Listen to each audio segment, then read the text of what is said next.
we're entering the Bitcoin golden era with all the new technologies we're discovering.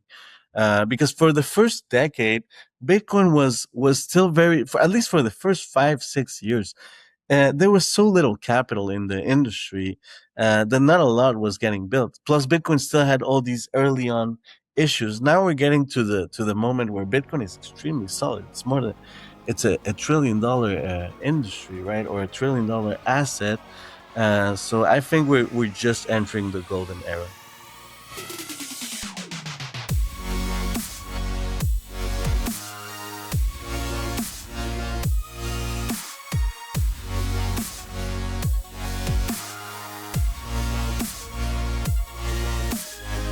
What is up, guys? Welcome back to Bitcoin Audible. I am Guy Swan, the guy who has read more about Bitcoin than anyone else you know. We have Gustavo on the show today from Aureo. Now, he is in Mexico City, and he has started up. This guy has a list of things that he's been building and projects he's been involved in that's a little bit crazy over the years. He's been in Bitcoin for 8 years. And Aureo is a super exciting Bitcoin-only service with a Bitcoin banking, fiat banking bridge. And he is involved in the Bitcoin space, the Casa de Satoshi in Mexico City. He has been with Bitcoin OpTech. He's worked with Verify. He's worked with Wasabi and Bull Bitcoin.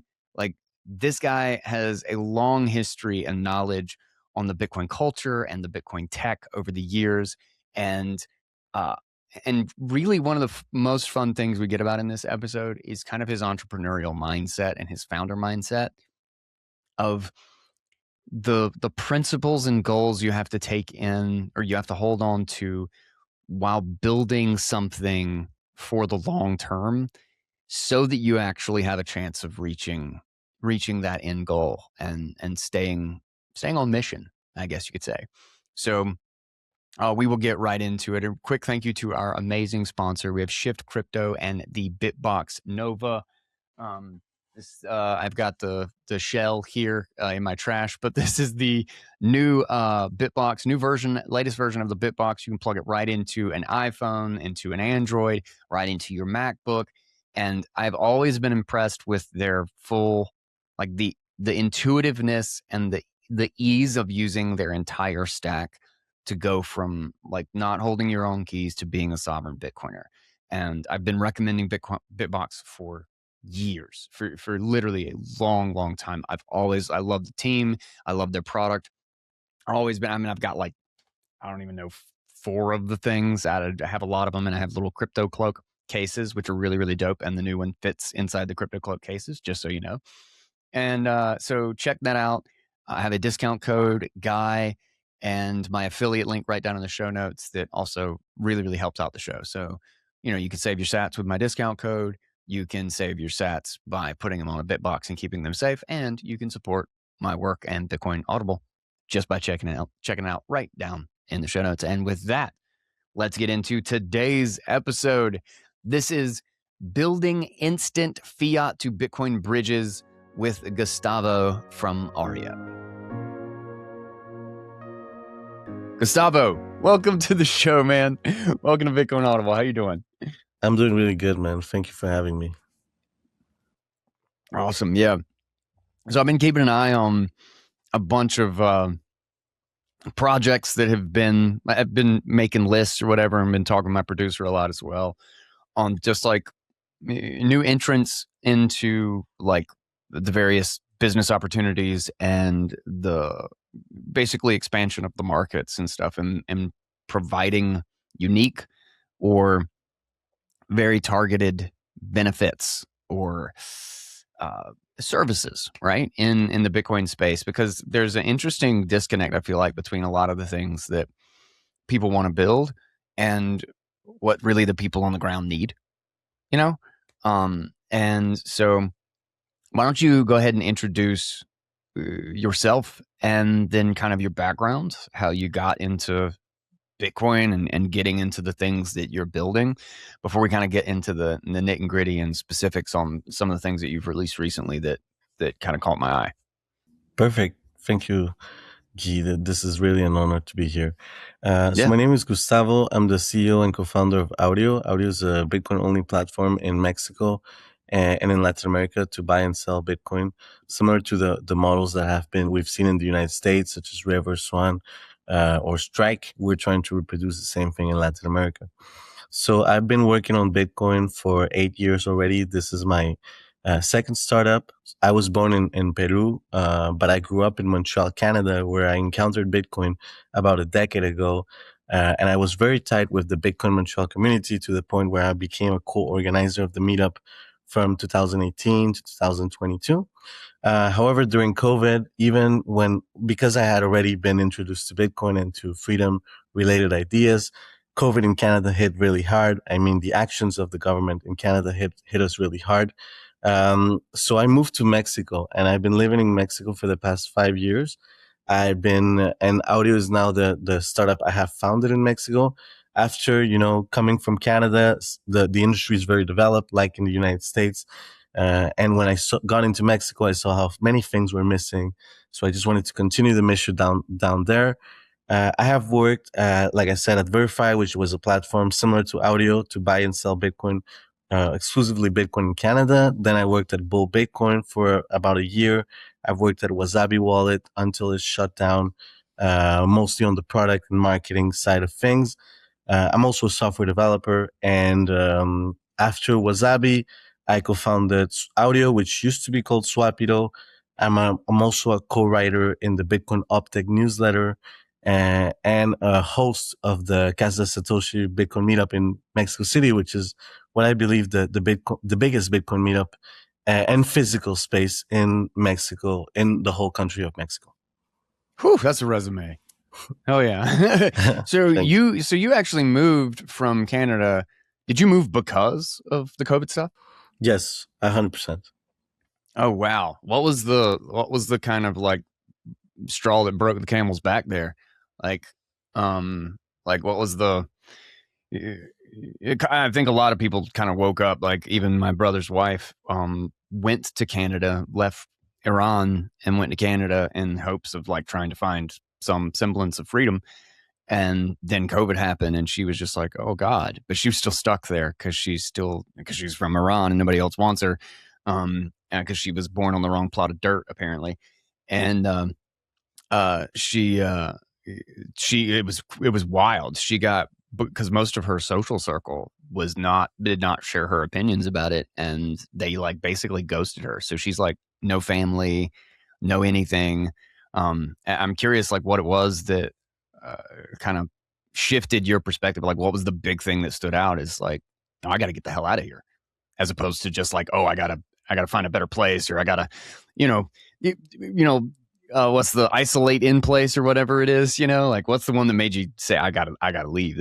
I'm done here. It was the vaccine passport, and it was not just a Uh, vaccine passport to go to stores. It was the fact that they had set a date for if you didn't get the vaccine passport, you cannot enter a plane, a train, you cannot even cross the U.S. border. So I was like, if I'm wow. not out of here by this date, I'm gonna be stuck here. And it had also been the second year they had done curfews for months from Mm-hmm. 8 p.m. to 8 a.m., so it was on top of everything, right? Or like seeing things like on the day of Christmas, seeing public service announcements about if you see your neighbor inviting his family home for Christmas, make sure to call this public number and report him, right?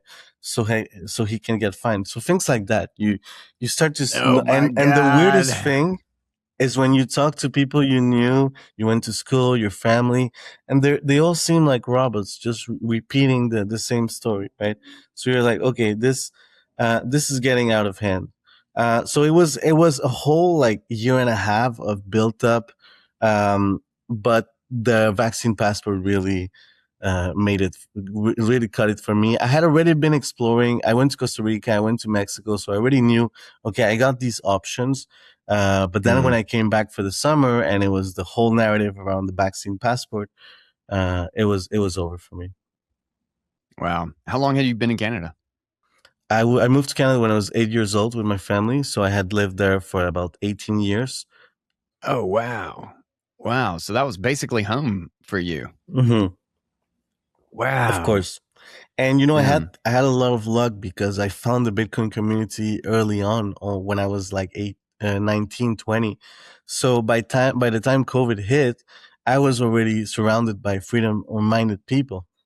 Yeah. You were like preconditioned to be like to see the writing on the wall before before it became Exactly. too bright. Mm. That's crazy, man. I didn't realize they had set like a date of like you can't even get on a plane. Yeah. Most of that's been walked back or loosened pretty much, obviously. Well, Yeah. obviously because my brother and I have been, my brother's in Canada and I have been in Canada and his wife is in Canada. So there's some degree of like uh, loosening of it, but still, it's crazy that it got to that point. It's so wild how how quickly it went into like a full totalitarianism, you know? Like Yeah. just like a practical martial law, curfews, and all of it in such an insane, like the COVID cases have barely even moved, and like nobody even thinks about that. It's like, you know, COVID cases are, it's like, oh, it's this whole huge horrible thing, but then it just became like not newsworthy anymore, and it was like, oh, it's the flu again, because like the 60,000 people who died from the flu, suddenly there were zero flu cases for 2 years. That makes perfect sense, right? Um, Right. like the number of inconsistencies and just like I am shocked how many people are still just believe the narrative. Like what does it take to wake up? You know, did you have friends like that? I mean, you said you already were in the Bitcoin community and stuff, but did you have friends in kind of I guess normie friends, Of if for course. lack of a better word? And how did you? Uh, yeah, do you have any encounters or things that you remember from that of just like, oh Of God, what course. you know what do I do? What do I do with these people? Like how do I help? That's like I feel helpless. There are still people to this day, and I feel helpless because I care about them. I think they are good people, but holy crap, they're deluded. You know? I don't know. Yeah, no, it really is like that. It really is like that. So I came from a family of doctors. Both my parents and my big sister are all three doctors. So for them, it was really like we gotta listen to what these Yeah, big yeah, doctors say, right? They cannot question that because it basically if you're a doctor and you question that, you're basically putting all of your belief system into question, and you're yeah. gonna have to face a harsh That's a who reality. you are problem. Like who Exactly. do I identify? Who am I as a person? Like that's crazy. Exactly. So there was that, but what my family, I think they did a lot of pushback with me then. Now they kind of seem to have understood it. But if another situation like it came around, right? Would they react the same way? Probably, right? But I would tell you the biggest shocker was with people that I went to high school with. And I was Yeah, like, you guys, we studied totalitarian regimes together, and you yeah, would say how you would never fall for that sort of narrative, right? And now that is and you cannot see the irony behind it when you'd say, and they just couldn't, right? And now some people are digital don't want to talk about it now.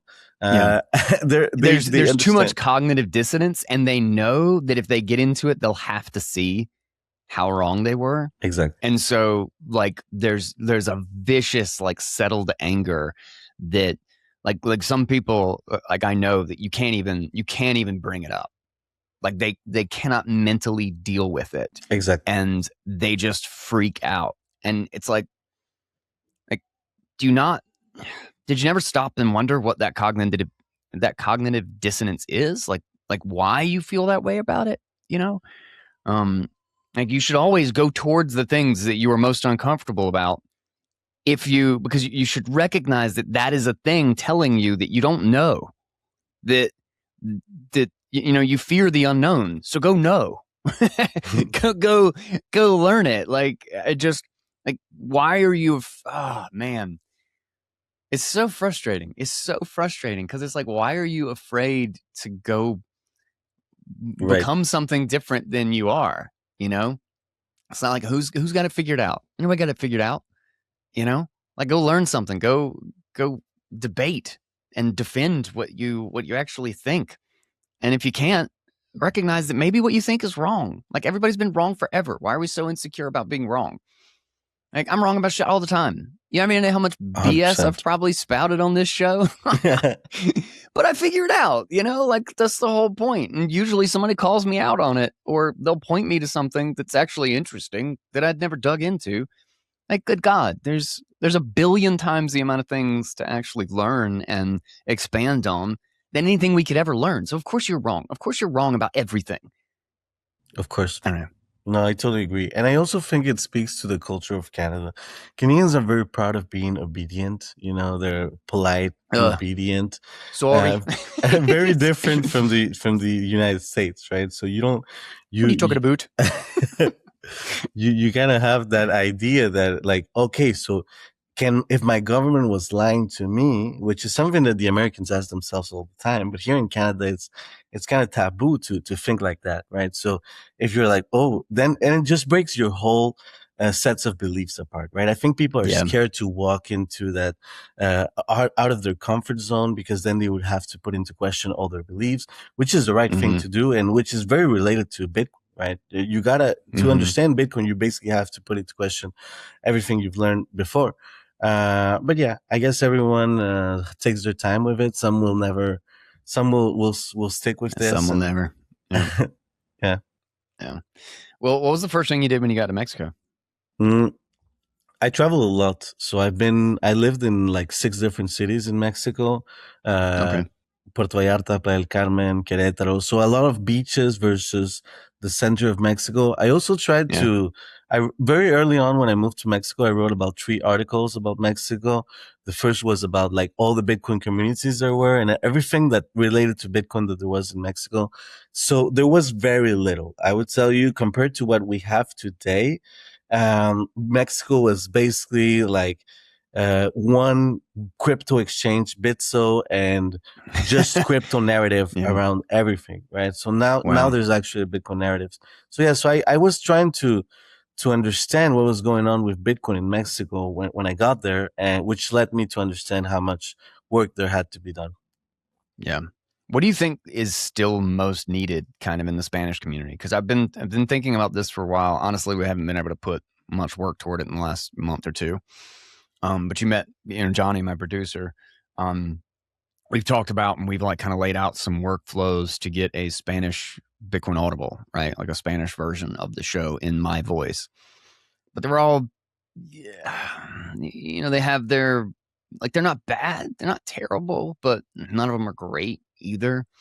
AI, I'm surprised by, you know, some people tell me I'm just not like looking at the right tools and be like, oh, you got to check this one out. You got to check this one out. But still, there's always been something missing from each tool. Um, but I'm curious, like, what do you think? You know, this is why you created Aureo, I assume, is that you felt, you know, with Bitso and the crypto community or the crypto narrative being the only one there, is that that's a huge thing that they needed. What is still needed? You know, like because the Spanish speaking community is like, you know, second biggest in the world, right? So it's interesting how big the chasms still are between, you know, different linguistic communities and different cultures and stuff in the world. Like, you know, I don't know anything that's happened in Latin America generally. You know, I'll every once in a Right. while speak to somebody like you who's actually there or has some sort of connection to it, and I'll just find out a whole bunch of stuff. I was like, I had no idea. I had no idea. I assume it's just like the U.S. because I speak to English-speaking people.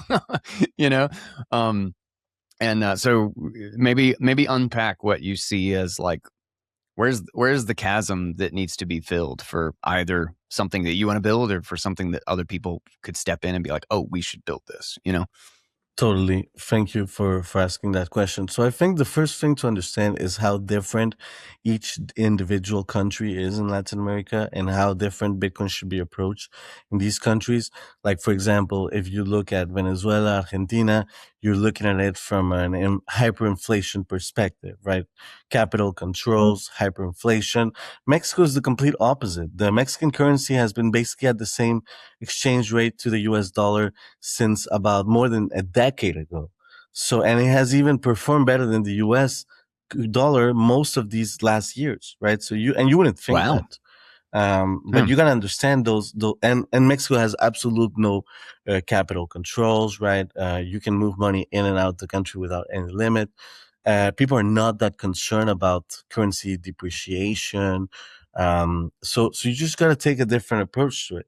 What are people concerned about mostly in almost all of Latin America? I would say is instability and government corruption and control. Right. That is a like something people tell us all the time right now. It's like I'm just very worried that the government is gonna seize my assets, so Bitcoin makes sense because it's completely unseizable, right? That's one way to Hmm. understand it.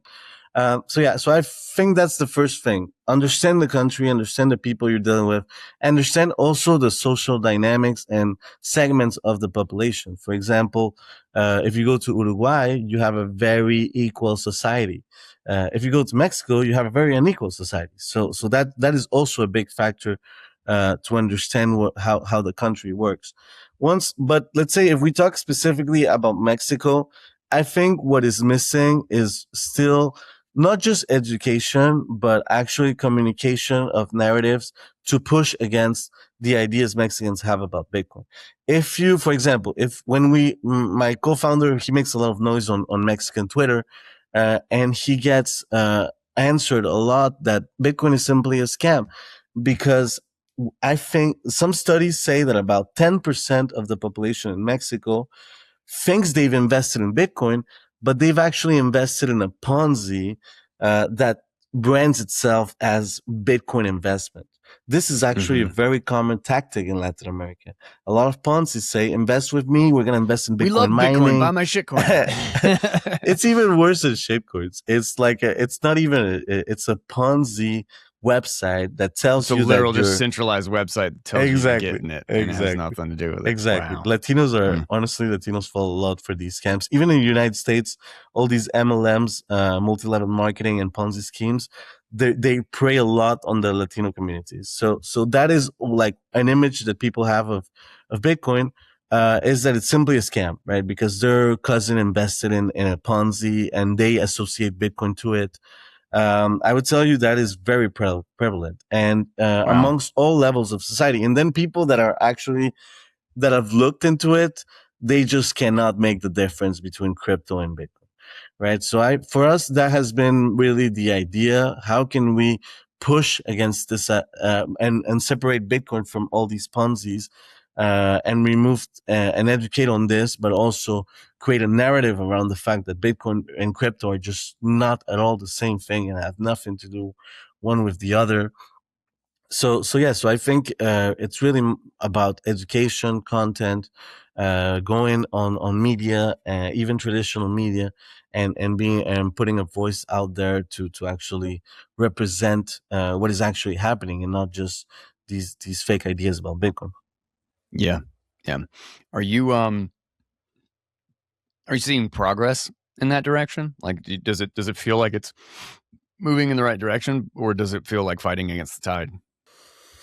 I would tell you right now we're in a bear market, so it does feel a bit like fighting against the tide. But I'm very Yeah. optimistic that once the exchange rate goes back up, we'll start to see some serious advances because we're already seeing like more output from the Bitcoiners in Mexico. For example, Hmm. like I said, we have this big community in Mexico City, but about 6 different communities have popped up over the country over the past 2 years that are Bitcoin only, driven by mission oriented Bitcoiners. So plus Nice. you got a few, like we're not the only Bitcoin only startup in Mexico. There's a few more that are popping up too, right? So I'm seeing the signs that a lot is that there's potential here. Plus I also think that the crypto people are facing some harsh realities on their end, right?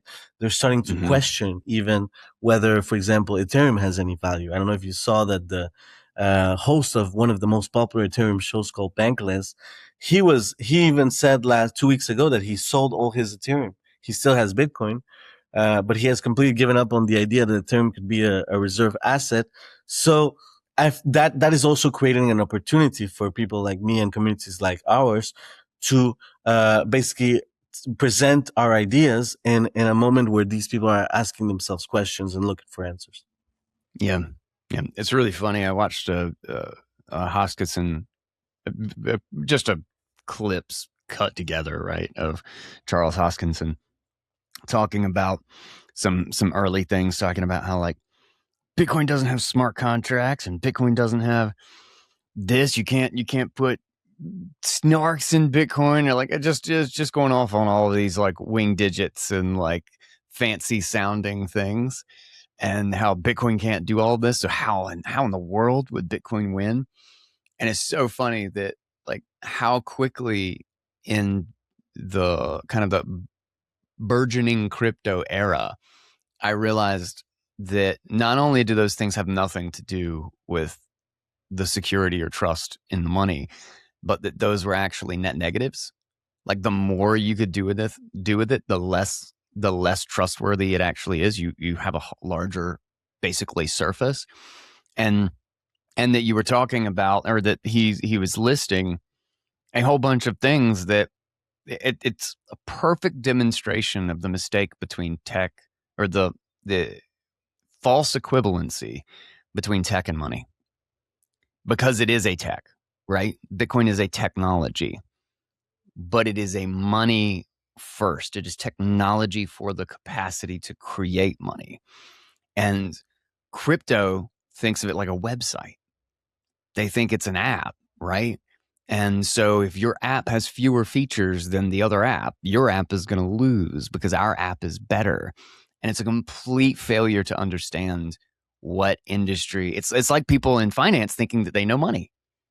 Like I know what a good money is because I'm in finance. No. You know derivatives, you know financial engineering. You don't know jack about money. You might not know the first principles about money. Money is its own thing with all of its own characteristics and its own principles, completely as separate from finance as chemistry is from construction. Like they have nothing to do with each other.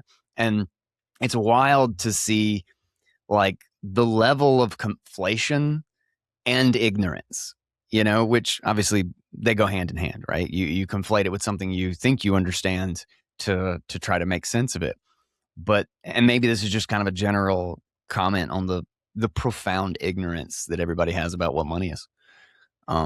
But it's funny that it's finally coming around, right? As what's his face from Bankless selling all of his Ethereum, because it's like, what are you gonna do with it? You thought you were gonna create like a new hyper Visa app network, and turns out nobody cares. Like they care as long as they can bet on the casino, and then that dries up, and what do you got left? Something that's not really secure, something that has already been compromised like multiple times in its history for any sense of trust, like decentralized trust. And you still have this money over here that's just been working this whole time.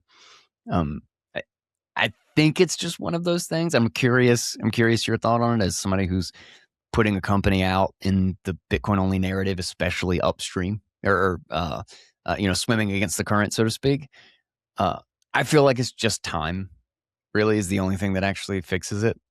Is that it just becomes the default to, Bitcoin just wins out of survivability.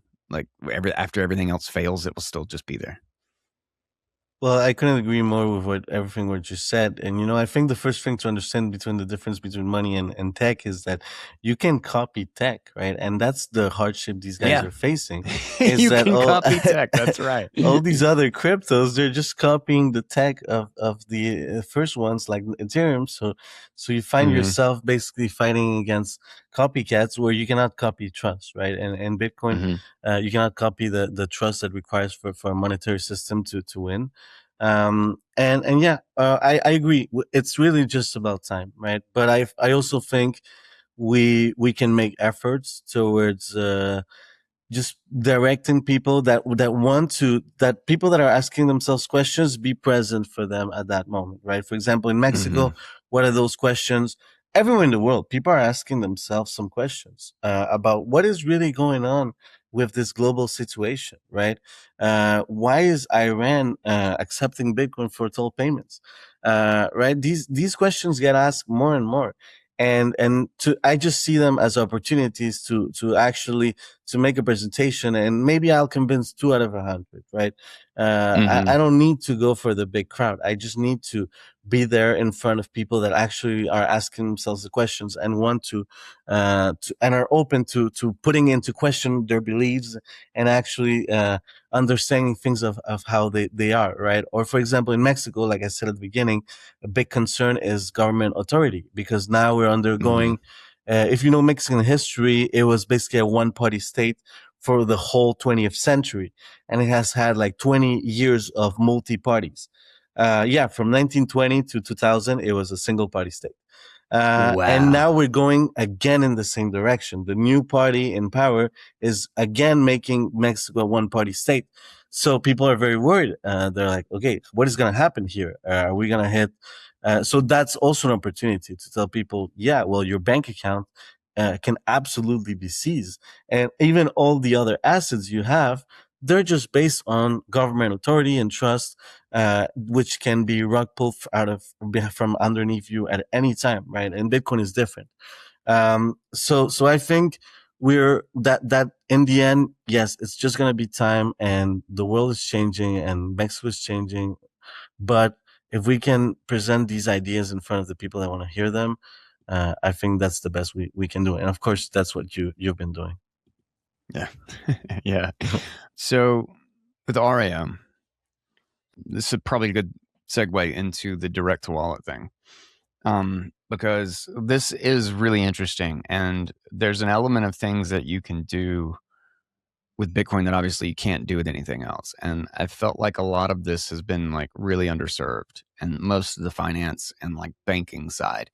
And I'm not even saying this is like on purpose. I think a lot of it actually has to do with the cost of scams and the huge burden of regulation of like, can you track this, or how do you report this, or how do you KYC this? Um, but uh, aside from that, I'll just put a pin in that and we'll come back to how it relates. Um, with Aureo, you've got this basically, you've got banking for explicitly for Lightning.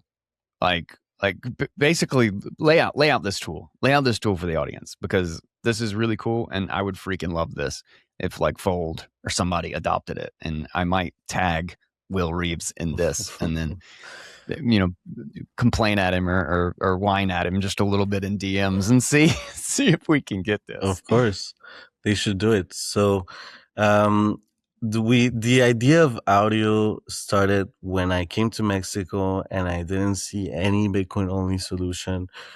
So we decided to build it from the things we've learned in Canada, in the US, right, and all of our experience. And this new product that we came out with, direct to wallet, it basically allows you. So maybe to take a step back, we also got to look at what the Mexican banking system is. The Mexico actually has a better banking system than the U.S. and Canada. It's an It's a interbank system that works at the central bank level and is completely instantaneous. So as soon as you send a bank transfer from one bank account, it routes a message to the central bank, and the money lands, whether it's $10 or $100,000. It all basically lands within seconds. So we understood that if we were able to connect this instantaneous bank account system with something like the Lightning Network and even the Bitcoin network, but specifically the Lightning Network because of how instant it is too, then we could provide a pretty sleek experience. So that's what we built. Direct to wallet is a way for us to assign an individual bank account number to each of our users that is unique to them. And as soon as pesos hit through the banking system to that specific bank account number, if the user has specified a wallet, then we'll just send the Bitcoin to that specific wallet, right? And that can be a Lightning or an on-chain wallet. But it's really magical when you use the Lightning network because like I click on send bank transfer and the money arrives in my Lightning wallet approximately like 30 seconds later, right? So that's the first thing we built. That's what we call direct to wallet. And I mean, if you use on-chain, yeah, you should change your address every time you use it. We still haven't arrived at a point where silent payments allows you to never to not reuse addresses, right? But still have a static payment instruction. But with Lightning addresses and LNURL, and eventually Bolt 12, you can have a static address that doesn't compromise your privacy. So you could just never log back into Audio, just go on your bank account or actually you can set on bank apps a monthly transfer. So every first of the month, 10,000 pesos comes out of your bank account, gets sent to Audio, and it just stacks in your Lightning wallet automatically, right? So you don't even have to sign in or log in into Audio except for the first time. And that is direct to wallet. And now last week we launched direct to bank, which is something similar, but on the opposite direction. So instead of assigning you a bank account number, we assign to you a Lightning address, which you can fully customize. For example, Gustavo at audiobitcoin.com, and you link it with a bank account. And as soon as Lightning Bitcoin hits that Lightning address, you get pesos in your bank account within 30 seconds too. So now we have completed the full flow. That's crazy. You know what's funny? I would actually feel like that side is easier, is going from Lightning to direct to pesos in the bank account, just because you don't have to worry about chargebacks. What do you do about chargebacks on the banking side? Yeah, I would tell you that the system we have in place in Mexico has less chargebacks risk than the ACH system in the United States. So we haven't had any issues with chargebacks. The provider still like forces us to keep like a 24 hours reserve because potentially there's a risk Just for in case, chargebacks. yeah.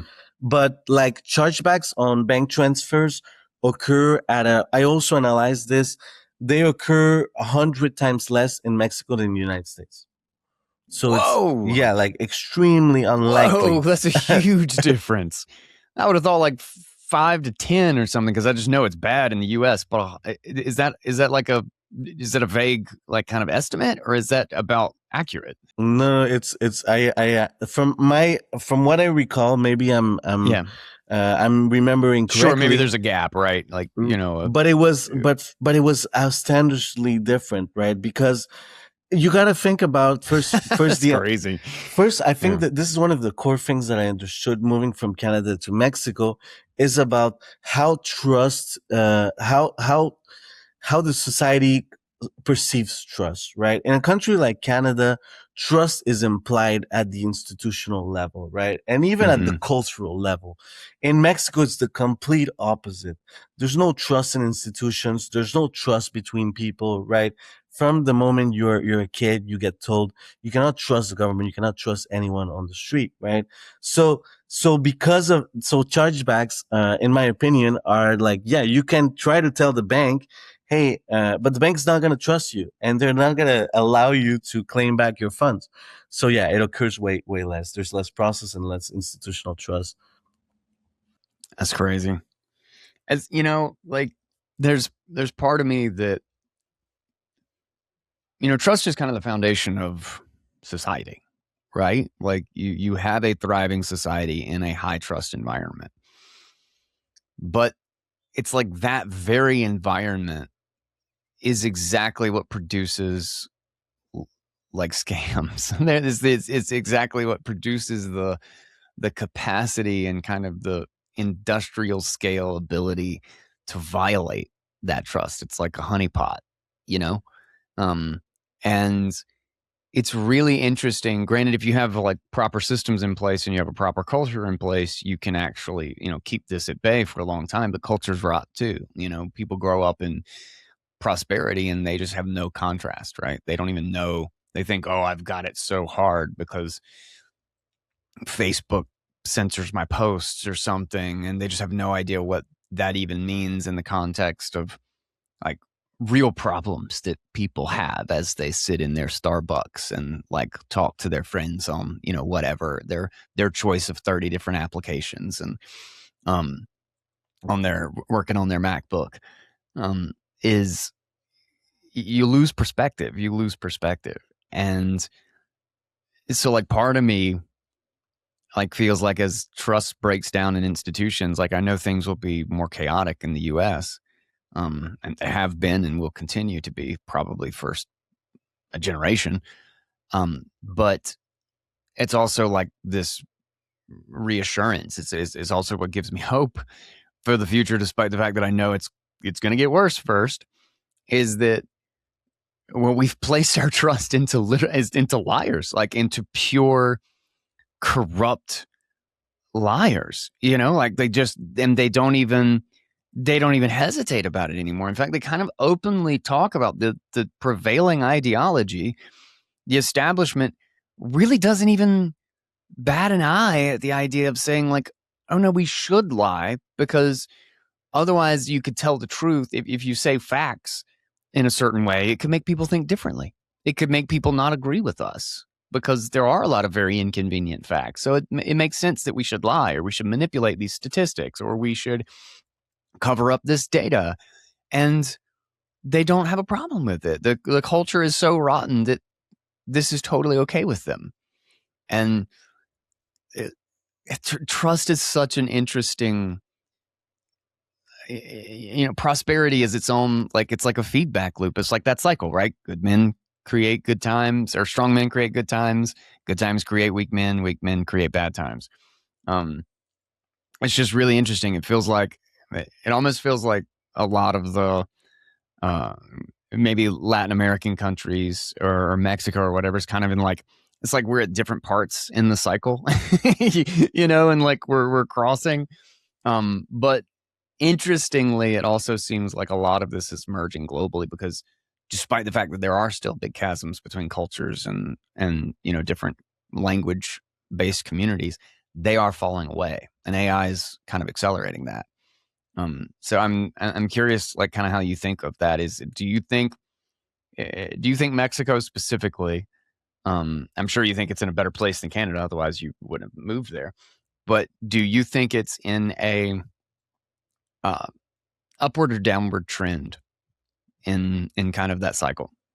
That's a great question, Guy. And I would, to be fairly honest, I had my vision on this has changed. Right, when you Mm-hmm. first move to a specific place, you mostly see the benefits, and now 5 years in, I'm starting to see the bad side of Mexico. Right, I think, Mm-hmm. like, I would say Mexico is probably a better place than Canada if you're a very freedom oriented individual.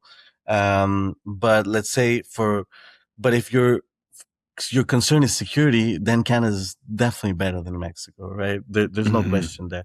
So how do I see Mexico's evolution? So this is a very interesting topic because there's a lot of signs that would make you think that it's going in the right direction, as much as there's a lot of signs that make you think it's going in the wrong direction. So, for example, the political situation raises a lot of red flags, right?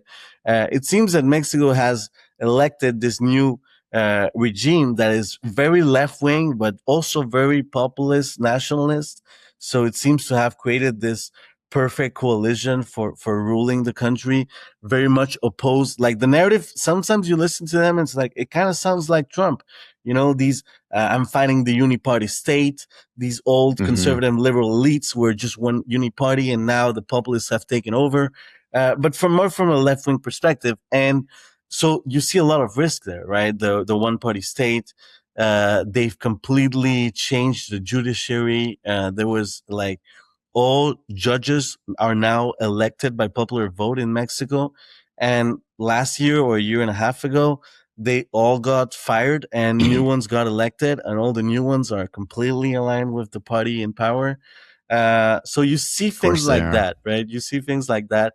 But at the same time, you talk to Mexicans, and they're more educated than they've ever been. Right, Mexico seems to have reached some levels of development. The technological sector is also very big. For example, the startup program Y Combinator in the United States, one of the biggest ones. They have Mm-hmm. more Mexican founders than any single European country. Really? Yeah, any No single, you grab kidding. That's Germany, the crazy. UK, Mexico wins against any single country, right? So those things are kind of interesting. So I guess I'm hopeful because of the education and the entrepreneurs and the freedom oriented people in Mexico, but I'm always risk averse around politics and government, right? Like you should be anywhere. But I Yeah. think Yeah. Bitcoin brings an interesting opportunity to Latin America that has been kind of caught in a vicious cycle over the past century of being too radical on one side of politics, going too far to the left, then going too far on the right too, like or at least on the like the right wing politics. Sometimes, let me tell you, it's sometimes synonymous with just organized crime. That is the Mm-hmm. problem of politics in Mexico. You think you elect the guy that's going to fix security, he's actually in bed with the narcos. Yeah. Uh, so I don't know. And trust is a really important question. That's usually what you get with rhinos. That's usually what Of it's just a course, different it's just different cartels. It's just the military industrial complex instead of exactly. the drug the cartel industrial complex. Exactly. But I'm hopeful Bitcoin can actually make a change to the Latin American region. As we've seen, for example, in El Salvador, as we've seen with Argentina, I think there's hope that there can be change. And I think Mexico is probably on the other end because it has this new regime that is but I'm hopeful that at least technology and a sense of entrepreneurship and Bitcoin and just liberating ideas and technologies will have an impact. But how do you solve trust, right? That remains to me the biggest question of the puzzle. There's this every kid that grew up in Mexico is told some ideas of how they should behave in society. For example, there's this famous phrase, which in Spanish is "el que no tranza no avanza," which means whoever doesn't cheat doesn't move forward.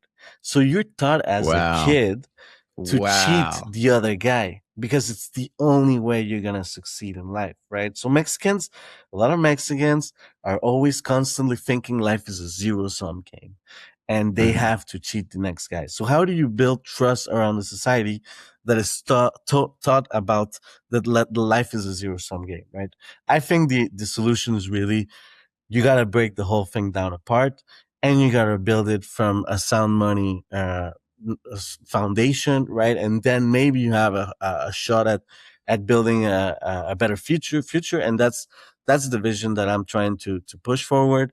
But we're still battling Goliath here, right? And Mm-hmm. some things are just way harder to pull off in a country where that low in a low trust society in the end. That's really the question. Yeah. Yeah. That's crazy. It's one of those things. I watched a video where they were talking about like the leftist mindset, um, that I thought was pretty accurate. If a leftist watched it, they'd probably think it was awful, and it was pretty demeaning in the way that it presented it. But it just screams accurate to me as someone who sees what I think is totally wrong with the right ideology, and then same with the left. Um, was that they project what they think about, there's this, obviously there's this like kind of white knight thinking that like, oh, I'm going to save immigrants, or I'm going to save everybody from Somalia, or from Latin America or whatever. And they think they have empathy because they want to help these people. And they're like, we should all have free health care and we should have all of this stuff.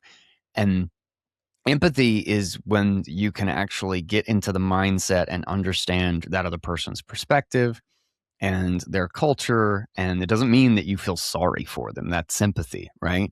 Like empathy literally means, can you identify with them? Can you understand their perspective? And the leftist actually has no empathy whatsoever. That's the thing that they get angry about more than anything else. If you ask them to try to understand what a person on the right or what a libertarian or anybody else thinks, they're just like, well, they're evil pieces of shit and they just want everybody to die in the streets, right? Like they just want profit and they just want to cut everybody's legs off to sell extra meat and put it in your hamburgers. Like it's the most idiotic, like childishly, like Disney cartoon evil perspective. I mean, anybody who even disagrees, right? They'll attack their own, even if they just step out of line for a second. Ask the wrong question, and you'll get gutted. You'll just get your throat slit socially. Um, and so it's like the premier opposite. And it's so crazy that they talk about inclusivity and they talk about empathy when they could not be and racism, when they could not be the more perfect demonstration of the most belligerent and hardened, like, opposites of all of those things. Like, they are perfectly racist. They are perfectly exclusive in every way, in every sense. They are entirely not even slightly empathetic. The wokeism is literally the opposite of everything that they claim. And so what they do is they don't, they just let's import a whole bunch of people from Latin America or Mexico, and they just never think about the fact that they grew up. Some of these people grew up in such low trust environments that their slogans are, if you don't cheat, you don't get ahead. Like this is they live in a different world than they do. And it's wild that they cannot recognize that, and that Somalia is the whole Somali debate and situation with immigration is such a perfect example, because they grew up in such a vicious environment that their culture, generally speaking, doesn't care or even consider what the cost is, because they were always paying the cost. They just have the opportunity to be the one that gets the benefit of the cost. So it's like, why wouldn't you scam? Scam is life. Scam is natural. Everybody scams. It's just whether you're a scammer or a scammy. And I just don't want to be a scammy anymore. And so they come here and they take advantage. It's like, wow, wokeism is great. They're idiots. They have no idea who we are or where we come from. I get to be the scammer here. That's so I get to true. be the rich scammer here. Like, that's what the land of opportunity is to a lot of those people. And I'm not saying that like everybody thinks that or they're all crappy people. That's not the point. I'm talking about a culture. Cultures Right. grow up in environments. Cultures become norm because of experience. If your life experience is nothing but distrust and scam and hatred or cheating, then you're usually those things.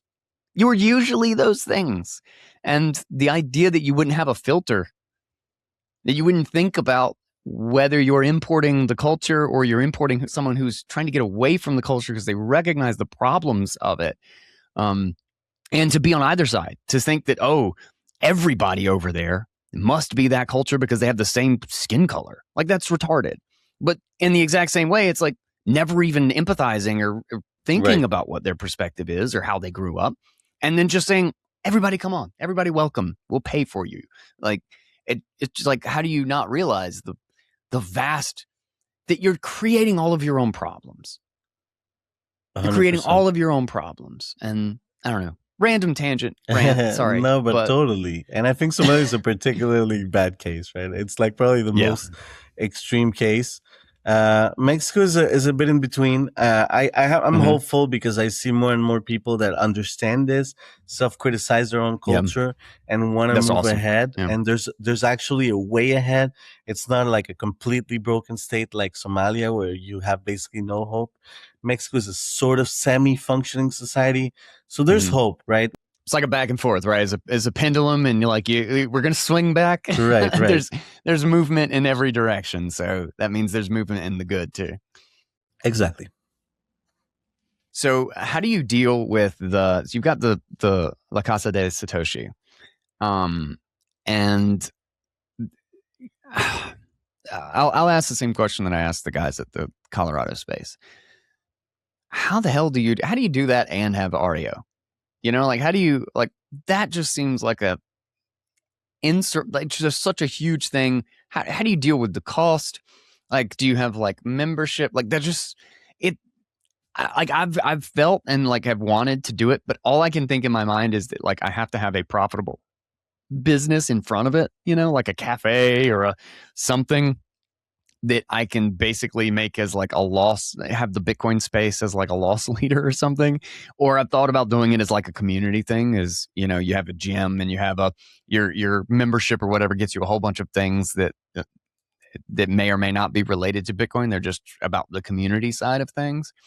But I'm just curious. I'm curious how you think about it from a Right. profitability standpoint, and that this isn't just going to suck my life energy and my time and my money. Like what's the strategy? How do you make that? Obviously it's awesome, but how do you make it work? This couldn't be a better question because let me tell you how people don't understand the effort required to build such a thing, and you seem to understand that, right? So maybe I want to just take a step back and say that for years, me and my co-founders of Audio, who by the way are my best friends since high school in Montreal, and with whom I've basically built everything in Bitcoin that Ah, I've done. lucky. Yeah. Yeah, definitely. I consider myself lucky and blessed for that. But for years, we organized the Bitcoin Montreal meetup. So we knew what it was to organize a meetup. We were giving the responsibility of the Bitcoin Montreal meetup by Francis Pouliot from Bull Bitcoin, who had started the meetup. This is one of the earliest Bitcoin meetups in the world, one of the biggest meetups. We had over even like 4,000 people that had to come up to the event, and this was in 2018 when I started. There were already 4,000 members. Hmm. So we knew that you had to constantly put in the work, right, and not necessarily expect a payback for a little while, right? So we Hmm. come in with this energy because we've seen so many communities rise up and fall because people expect a lot of feedback right away, right? They expect that's gonna pay off right away, and Yeah, you it's you a simply long gotta. haul. So Yeah. yeah, it's a long haul. You got to persist. So we come in with this energy, and we also come in with this startup, right? So for us, it's like, yeah, we can actually turn some of these people into customers to subsidize the whole thing. Also, we really don't want to, like Casa Satoshi, to be synonymous with audio. It's in collaboration with Sure. other people, Yeah. and that would be a mistake, right? To just make it part of the company, because then Hmm. you wouldn't invite other people to come in, right? Yeah. So La Casa de Satoshi, what is La Casa de Satoshi? It's a physical space and a community in Mexico City that was founded not exactly by us, but a guy named Santiago, who, to be honest, had a lot of luck because his grandfather had a building in Mexico City where the third Ah. floor was emptied out. They used to have a Yep. big architectural firm. Now it's downsized. So they're like, oh, we got this whole floor. So he invested a bit of his money to make it renovated. So it's a beautiful place. Okay. And we work there. The audio team and some other guys work there every day, and we pay rent to this space. And Hmm. that's a little bit how we subsidize the physical space in part. But then that is just the basic, right? You get the space, you subsidize a little bit with some rent money from the co-work space. If you have a Bitcoin startup like ours, maybe the sweet spot would be to have like 3 Bitcoin startups in that space that pay rent. But then you actually gotta put in the work to make events, promote it, right? Create content around it. And the events, you gotta have a whole schedule of events, right? For example, we have a monthly bid devs, but we also have a monthly 101. But every quarter, somehow we end up participating in a conference. For example, in January, we hosted the guys from La Bitcom from Argentina. They came to Mexico City, and we had 3 stages. The whole building was used for like with 3 different stages and like 25 presentations, right? So a lot Wow. of effort went into that, right? Yeah. A lot of nights, like just sometimes even physical labor, right? So you cannot be scared to get your hands dirty. I'm the CEO Hmm. of a startup that raised money, but I'm still, pulling tables up and cleaning stuff up. But for us, it's really about you also gotta enjoy the social aspect out of it, right? Yeah. If you got, like, for example, I got, and my co-founders, we got a lot of like social energy, in the sense that if I talk to 100 people, I'm still enjoying it. I'm not like Hmm. thinking, oh, I want to go home and just sit by myself. My bad social battery is off, right? So you gotta have people that actually enjoy and have the energy to socialize. um, but you also gotta have a dream, right? Our dream is to that one day we could even become a sort of nationally recognized think tank that Hmm. actually shapes policy of Mexico 10 years from now, right? When Bitcoin will have had a bigger impact in the world, people will actually listen to us to shape policy, to decide how to rebuild the culture. So that's, and it's a bit crazy, right? It will probably not happen, but we got to stick with this dream, this idea Hmm. that maybe we can make a difference. Gotta have a target, Exactly. gotta have a place you're headed. Yeah. Exactly. And you got to invite other people to come in too. Like I said, if you're, it's just one company, it's not going to work out. If that company stops, the whole project's going to stop. So now what we're doing with, like, Casa de Satoshi, because it was very informal between Santiago and his buddies and us, some other guys too, like Santiago's company. But now what we're going to do is we're going to set up a legal structure around it to make it a real not for profit, like civil Hmm. association, and actually get other companies to pay, like, let's say, like a monthly subscription or payment. So we got this whole business plan. We're gonna take a shot out of it because we want to formalize it. And let's say if I move to another place, if my company shuts down, then this project can still survive. Survive without it. Yeah. So yeah, so that's the idea, right? But to be honest, it's not like I got it figured out and like I got the recipe. Sure. This is Yeah. how we're gonna build Yeah. 1 million Bitcoin communities around the world. No, it's really out of the. You gotta have. It's like being a founder, right? You gotta have some Hmm. irrational belief and confidence that you're gonna be successful at it. So, plus you gotta love it, right? I love the mission. Hmm. I couldn't be prouder of what I do.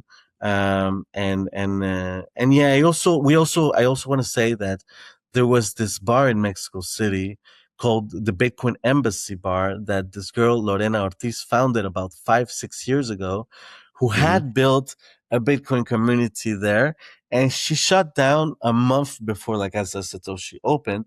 And she's a great friend of ours, so a lot Yeah. of the community that she built translated to us. So we were also, and it was about the same time we launched Audio, so it all just happened at the same time, right? The stars aligned.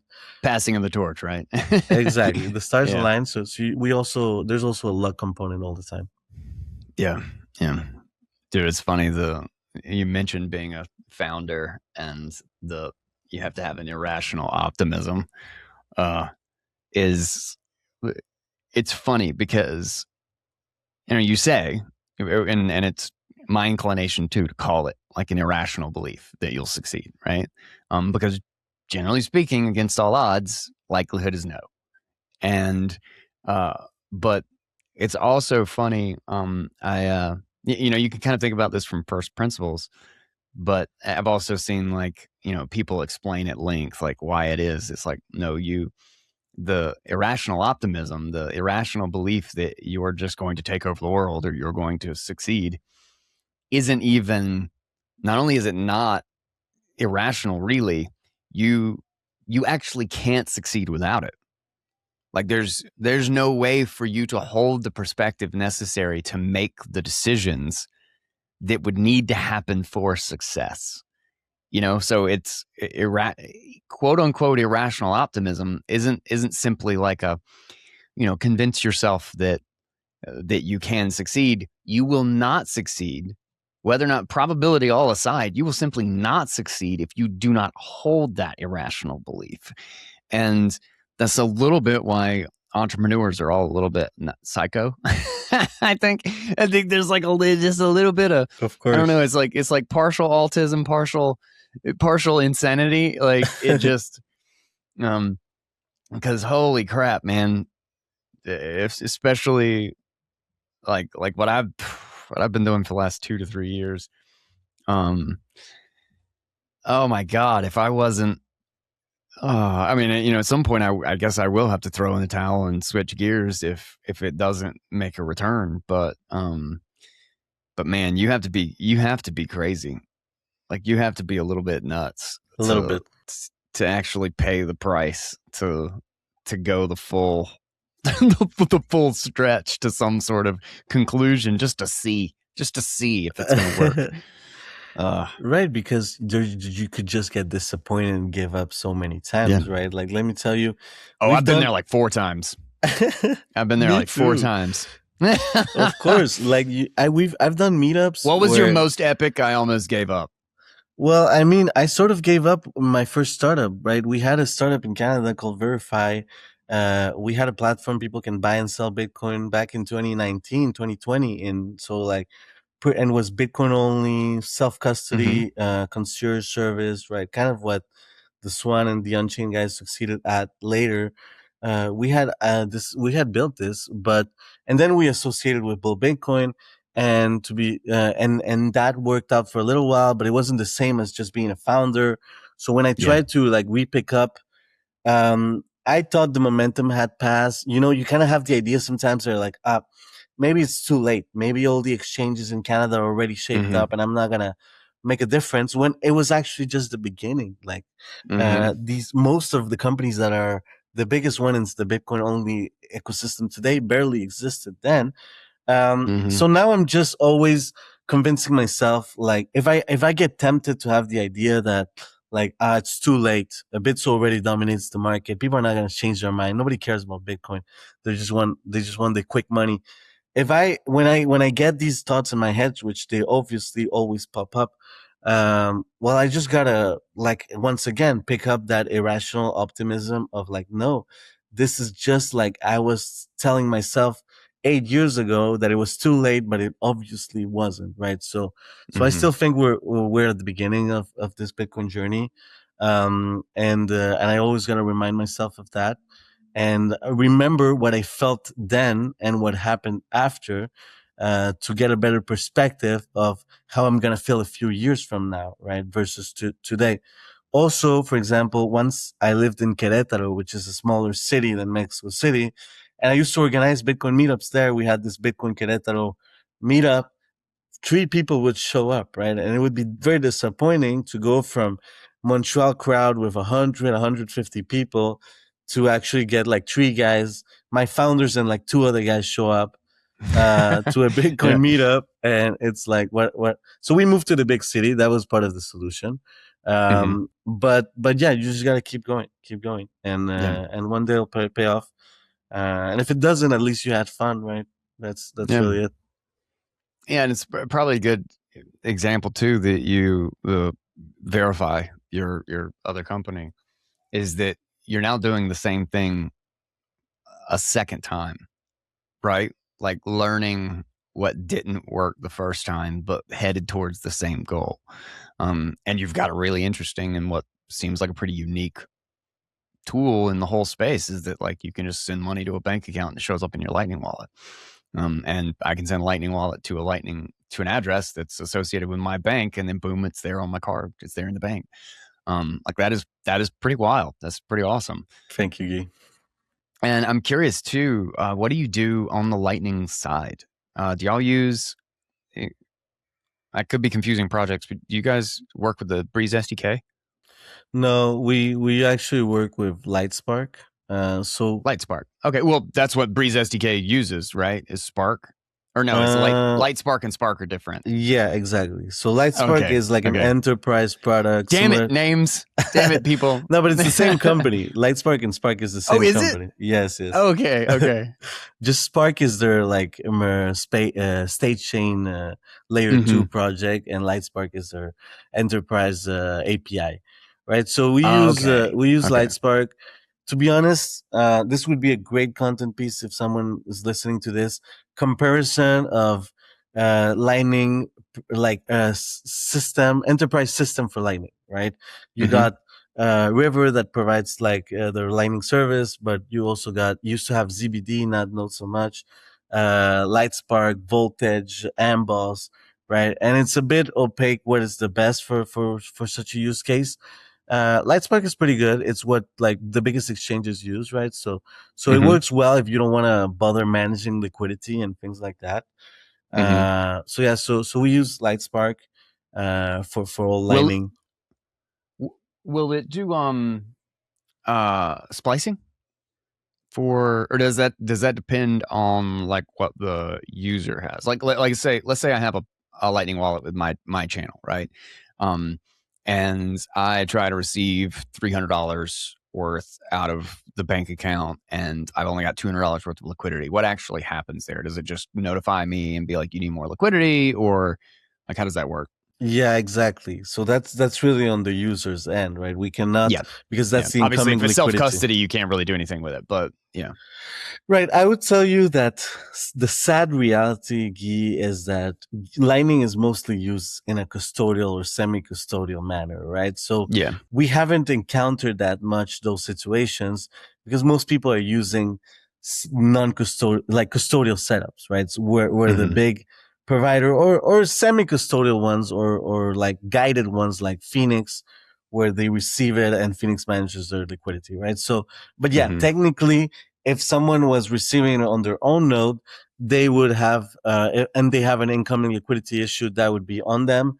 If someone's sending us Lightning and we cannot receiving, that's because we don't have incoming liquidity. That's on us.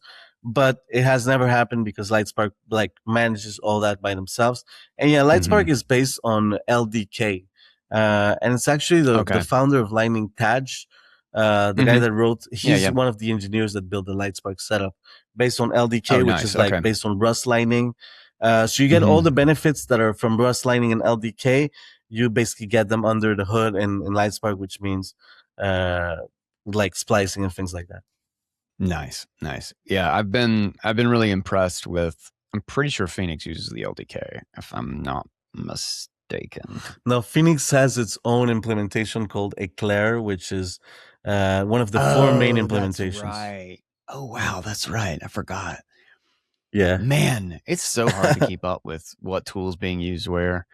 Um, but I've been super jazzed about the Breeze SDK and Spark's state chain stuff just because it allows self custody with an address, right? With like receive offline, which I just think is a massive unlock that people like. I think this is the main reason why self like you say is that most people use custodial.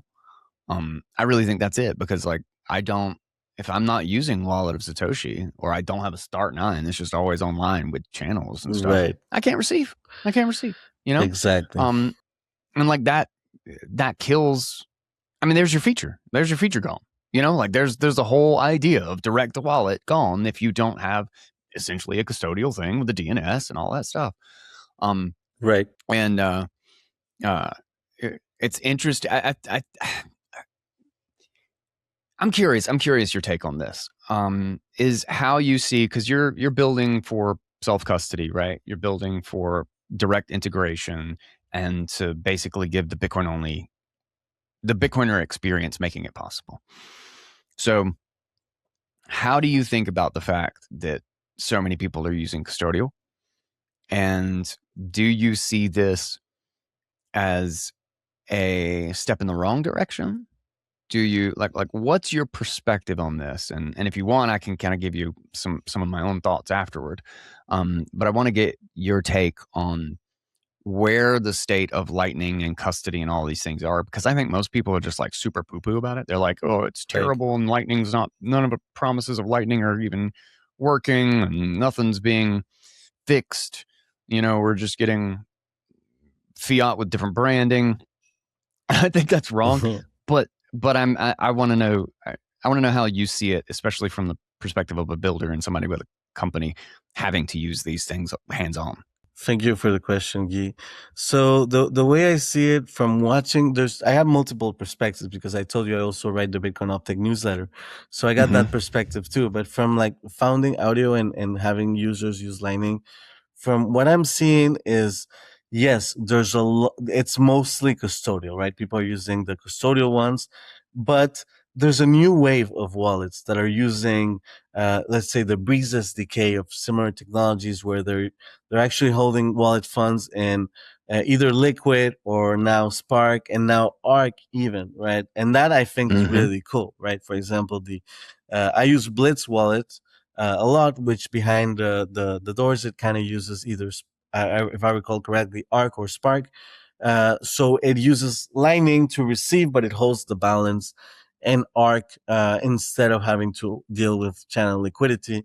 So I think that is one direction where the market's gonna go. Hopefully, right, is through these abstractions of Lightning or other layers on top of Bitcoin that have different trust assumptions. But for example, in the case of Arc, I think it's a pretty good balance. Mm-hmm. However, if I look at it from the perspective of the guy that I am that writes the Bitcoin Uptake newsletter, specifically the changes to the Bitcoin Core and LND and the code that is added to these software stacks, well, I see a lot of evolution in all these Lightning implementations. With they all seem to share the same goal. How can we make it easier to hold a self-custodial Lightning balance, right? With things, for example, as asynchronous payments, which you were saying, how can I have a self-custodial wallet if I'm offline? Well, that's exactly what the LDK team has been working on for 6 months, asynchronous Mm-hmm. payments, so that you have this LSP that holds on to this payment for you in a non-custodial manner. And as soon as you come back online, it ships it to you, right? So Mm-hmm. there's these technologies that are still getting built. When people tell me like, Bitcoin doesn't evolve, it's like it couldn't be more false, right? We had all this work being done at the like protocol or software, like elementary software level. That I think in a few years we're gonna be in a pretty good spot. Maybe we're gonna have like, and even from the custodial wallet end, for example, Wallet of Satoshi now has a Spark mode where you can actually write down a seed phrase for your Spark wallet. And yes, Spark is not the perfect trust assumption scenario, but it's still better than fully custodial. So, Hmm. so I You think we're have the ability evolving. to exit without the Spark provider. Like you have a Exactly. unilateral exit Exactly. option. Like the people who don't recognize, like there's a huge issue with, like, I really think a big part of it is failure to recognize or kind of accept the limitations and path to scaling. Is understanding like how technology scales, and that centralization is always the quick fix to the technological gap, and that every solution is going to have to be layered. Like Bitcoin scaled trust, Bitcoin scaled consensus, but it didn't scale payments, it didn't scale features, it didn't scale wallet tools. Like it just scaled trust and consensus. And that was something that had never been solved before. And it explicitly did it by limiting the scale of all of those other things, by limiting the capacity to do all of those things that Charles Hoskinson talked about in like why it wasn't going to succeed. No, that's literally why it was going to succeed. But in doing so, it meant that the first 200,000 daily users of Bitcoin were going to have an experience that you could just put up an address and receive to that address, and everything was going to work. And it was going to seem like we've solved payments for retail for the whole freaking world. But you didn't. You solved it for about 200,000 people a day. And now you've reached a limit. There's like 8 billion people on the planet. So you got to figure something else out for the next layer. And then when you implement something like Lightning, well, what's going to happen?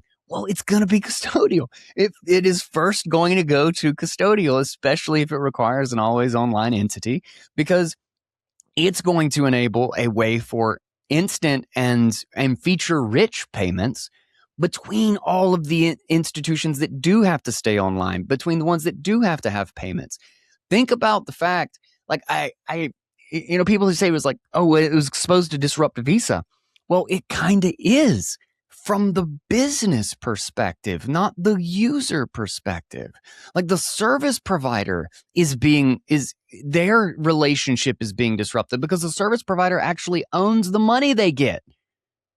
Like if I'm a custodian for 100,000 people with Lightning wallets, yes, those 100,000 people don't hold their own keys, but I as a business hold my keys. That's wild. In fiat land, that is unheard of. I don't own the shit in Visa.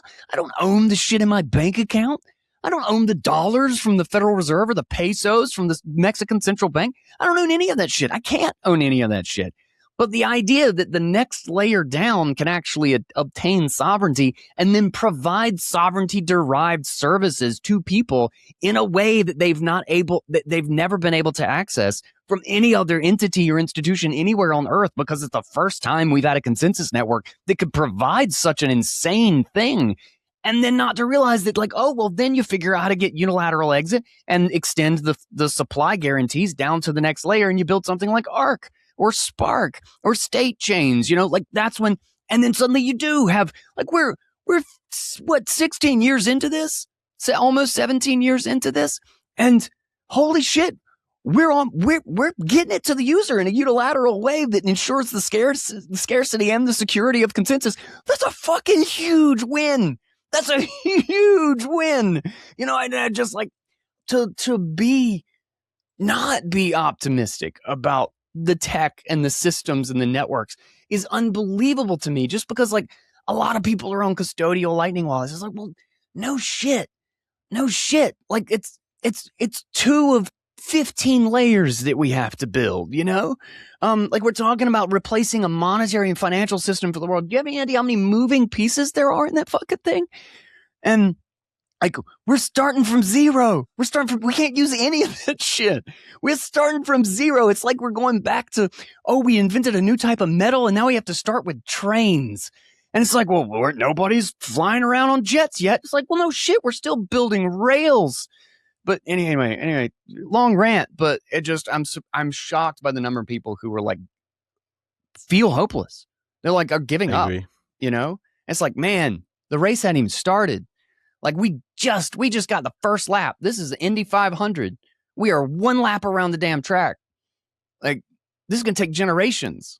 Like, 100%. if you're throwing in the towel, somebody else is just going to pick it up and you're just going to be left behind. But anyway.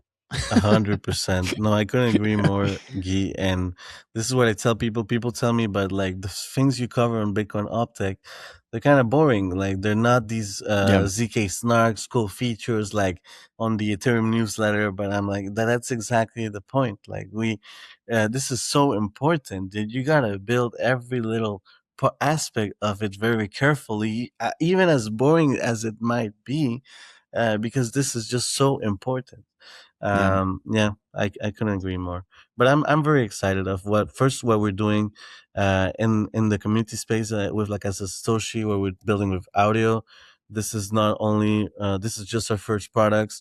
We really wanted to cover the surface first, right? Just build the self custodial experience first, but we're gonna come up with other things. Now our focus is want to be more on the business side of things, because, for example, you got companies in the US like River signing up thousands of businesses that to buy Bitcoin for their business treasury.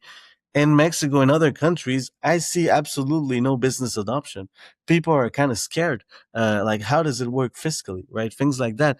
So we and plus there exists no business tool, right? It's really just about getting the retail to gamble.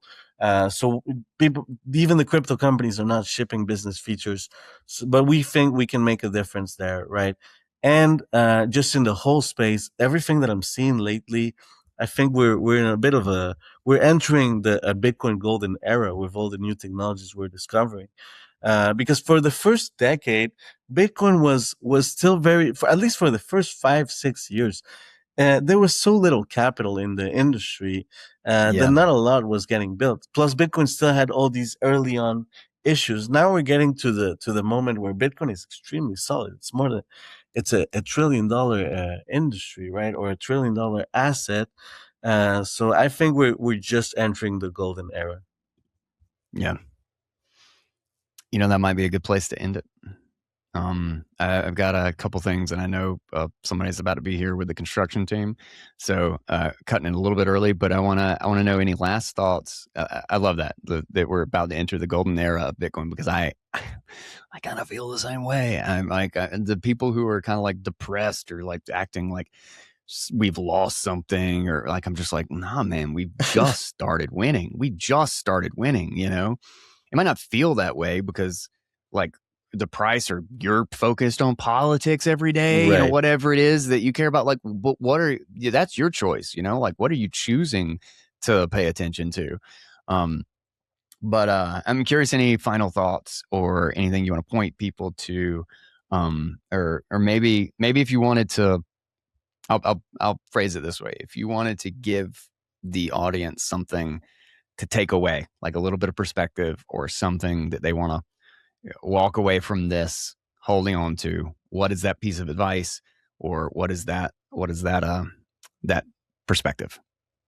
Well, what I would say is that the things that I saw very early on when I was starting to get into Bitcoin and building products in Bitcoin, such as guys that come up to me in Canada in 2019, being like, "Hey, this is a new perspective," or people using our product then and being like, "Wow, self custody is really powerful." I'm still seeing that every day. I'm seeing people, Mm-hmm. even in this bear market. We're seeing people every day come to us at the meetup or use our products and be like, wow, I've never seen anything like this. This article you guys wrote, this presentation you did really changed my perspective on how money works and how the world works. And now I really just want to get Bitcoin into my own wallet and be sovereign, right? So I think that when you're in the ground and you're talking to people, you actually see how much of an impact is still being had in everyone's brain to this day. So that keeps me optimistic, right? Because I see the value that we're bringing and the impact we're having on people, and maybe others that are not so present in communities or working at Bitcoin companies are maybe not seeing that and maybe thinking that we kind of reached a cap to the potential Bitcoin has.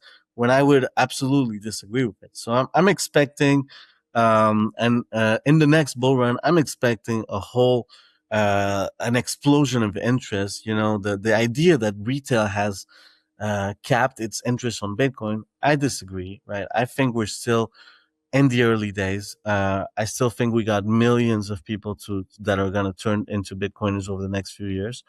Mm-hmm. And if anybody's in Mexico City, I would invite them to come join us at the La Casa de Satoshi. It's really one of the best spots that I've been for Bitcoin community. And if anyone's in Mexico, I invite them to test out audio. Heck yeah. Heck yeah, man. Dude, thanks for coming on the show. This is a great combo. Thank you I so really much, Key. appreciated it, man. Mm, All right. Well, me I too. will point to all this stuff. We'll have links to all of it in the show notes, and appreciate it, man. I'll keep in touch. Hit me up on DMs or whatever if you got any updates or things you want me to check out. Sounds great, Guy. Yeah, love to refresh this in like a year or something. I'm sure you guys have lots of other cool shit up your sleeve. That would be great. Thank you so much, Guy. I'm very grateful for you inviting me on. Hell yeah, man. All right, dude. Later. All right, guys, thank you so much for listening. I will have links and details all down in the show notes, as well as a discount code for our sponsor and the Bitbox O2 Nova down there as well, which is a great way to support the show and also save money and keep your keys safe. I highly recommend Bitbox. Really, really love those guys. And it's such a cool device if you haven't had one. Also, Gustavo will be sending me a bunch of links to check out. So anything that he wanted to point you to or anything that you're interested in, if you want to explore it, the description will have basically everything you need. And also for the Audionauts, we talked a little bit before the show, and then I also got into a few things after the show. So we have some exclusive content for the Audionauts. So anybody over there, check that out. Go check out the Telegram or the Keat Room. I'll have it posted in both. There's some really fun insights just on kind of investment perspective and building a company in Bitcoin that I really wanted to get into with him. And we didn't do it on the show. We did it on the after show. So thank you guys so much. And that should do us for today. Don't forget to just follow him, myself. Check out the YouTube channel. We have some big changes coming and some new content types on the way. So stay tuned for that. I'm super, super excited. And I will catch you on the next episode of Bitcoin Audible. I am Guy Swan. And until then, everybody, that is my 2 sats.